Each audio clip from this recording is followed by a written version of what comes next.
Woman from California, Ms. Bass, for 5 minutes. Thank you, Mr. Speaker. I rise in strong opposition to the reckless spending plan in H.R. 1. Mr. Speaker, it has been 43 days since I joined the new Congress, and my colleagues across the aisle have not offered one job, let alone offered a jobs plan to put Americans back to work. While hardworking Americans struggle to keep a roof over their head, food on the table, and the heat turned on, my colleagues have not taken one single action to create jobs for the unemployed. They have completely abandoned the #1 issue for the American people right now, jobs and the unemployment rate. And in fact, they are blatantly destroying instead of creating good jobs.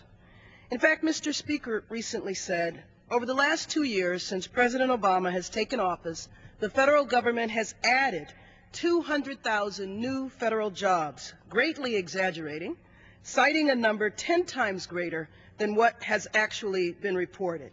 He said if some of the jobs are lost in the spending cuts, well, so be it.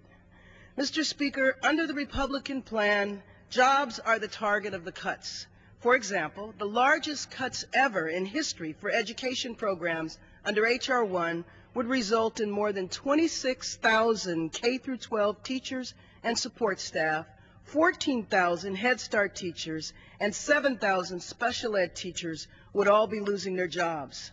This is just the education budget alone. According to the nonpartisan Economic Policy Institute, the Republican continuing resolution would cost the nation almost 1 million jobs.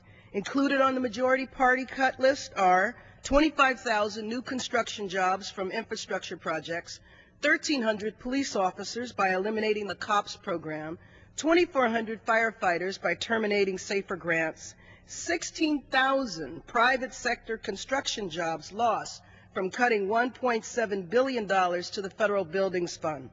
The spending plan would also slash in half all job training funds, dollars used to help workers obtain the skills they need to compete in the global economy. Mr. Speaker, reducing the unemployment rate is the most important challenge facing this country. The most promising new source of economic growth and job creation is in our public infrastructure system, from roads and bridges to broadband and air traffic control systems to a new energy grid. I commend President Obama for his leadership in crafting a budget proposal for fiscal year 2012, for his leadership in crafting this budget proposal that focuses federal dollars on rebuilding America's infrastructure, which USA Today described as a massive job creation engine, with plans to generate millions of jobs by repairing and expanding highways, bridges, and railways.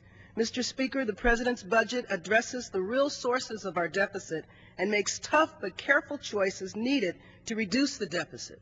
With cuts of $78 billion, President Obama has taken the first step in curbing the massive defense budget, and I want to work with my colleagues and the President to find additional savings in the defense budget by closing permanent bases overseas that no longer serve a strategic value. For example, I believe we need to examine why we still have over 200 military bases in Germany 65 years after World War II and many years after the fall of the Berlin Wall. The President also makes necessary sacrifices to sustain the maximum Pell Grant award for all students by eliminating the summer Pell Grant program. These are hard cuts to swallow, but are necessary. The Republican bill, on the other hand, prefers to arbitrarily make short-sighted cuts. For example, cutting funding from programs that affect women and their children, like $758 million from the WIC program, $1 billion from Head Start. The long-term impact of these cuts is clear, prohibiting access to family planning services, so guess what happens? Then denying food for the child and denying access to preschool. Mr. Speaker, H.R. 1 recklessly cuts spending at the expense of our economic recovery and job creation. Nor does the Republican plan put us on a sustainable path to deficit reduction. I urge my colleagues to vote against this job-cutting, fiscally irresponsible spending bill, and I yield the remainder of my